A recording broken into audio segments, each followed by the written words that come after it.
अब गीता अध्याय नंबर 15 का ही अब तीसरे में स्पष्ट किया है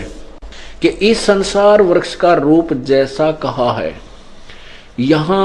वैसा यहां विचार काल में, अर्थात जो गीता ज्ञान दाता भगवान कह रहा है कि मैं तुझे जो ज्ञान दे रहा हूं, तेरा मेरा जो डिस्कस चल रहा है,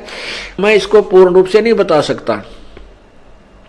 गीता ज्ञान दाता कह रहा है कि जो तेरा मेरा विचार विमर्श चल रहा है, मैं तुझे जो ज्ञान दे रहा हूं, इसमें मैं संसार रूपी वृक्ष की पूरी सृष्टि रचना के विषय में नहीं बता सकता, क्योंकि मुझे इसकी स्थिति का ऊपर और नीचे का विशेष ज्ञान नहीं है। ना इसकी मुझे प्रारंभ का पता है और ना इसके अंत का, क्योंकि काल भगवान तो भगवान ने परमात्मा ने पहले सृष्टि रच रखी थी कबीर जी ने, उसके बाद इसकी उत्पत्ति हुई थी, उसके बाद इसको वहां से निकाल दिया गया। ये पूर्ण रूप से उस लोक से भी परिचित नहीं है, वो कितना विस्तृत है। तो यहां कह रहा है कि संसार रूपी वृक्ष का जैसा स्वरूप मैं तुझे बता रहा हूं, अप्रोक्सीमेशन कर रहा हूं, अंदाजा सा बता रहा हूं, यहां विचार काल में मैं इसको संपूर्ण नहीं बता सकता। उसके लिए तो बताया कि तत्वदर्शी संत से ही पूछ, वही बतावेगा। अब तीसरा देखिएगा, 15वें अध्याय का तीसरा श्लोक पवित्र गीता जी। इस संसार वृक्ष का स्वरूप जैसा कहा है, जो मैं बोल रहा हूं वैसा यहां विचार काल में नहीं है, तेरे मेरे डिस्कशन में नहीं पाया जाता, क्योंकि न तो इसका आदि और न अंत तथा न इसकी अच्छी प्रकार स्थिति है। इसके कहता मुझे इसकी पूर्ण रूप से ज्ञान नहीं है, स्थिति का मुझे ज्ञान, इसलिए इस सो विरोध मूलम, सो संस्कृत देखेंगे, सो विरोध मूलम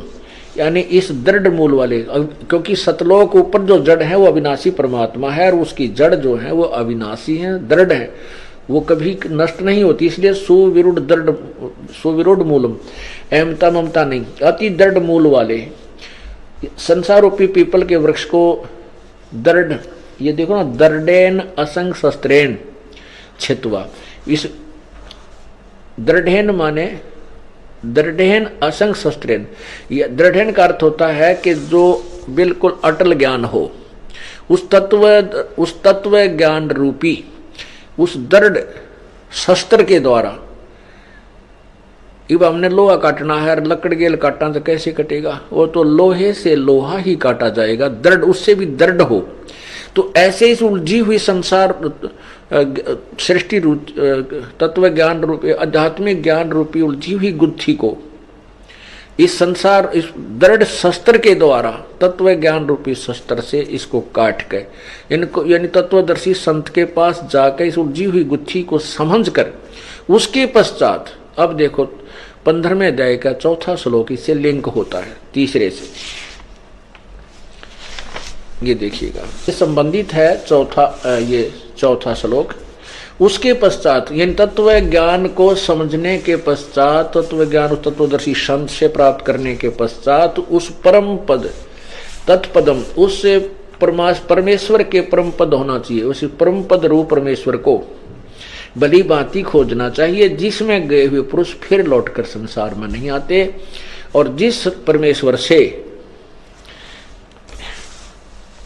पुरातन संसार रूपी वृक्ष की प्रवृत्ति विस्तार को प्राप्त हुई, अर्थात जिसने संसार रूपी वृक्ष की सृष्टि की रचना की है, जिस परमात्मा ने, उसी आदि पुरुष नारायण की मैं शरण हूं। गीता ज्ञानदाता कहता मैं भी उसी की शरण में हूं। इस प्रकार दृढ़ निश्चय करके उस परमेश्वर का मनन और निधि ध्यान करना चाहिए।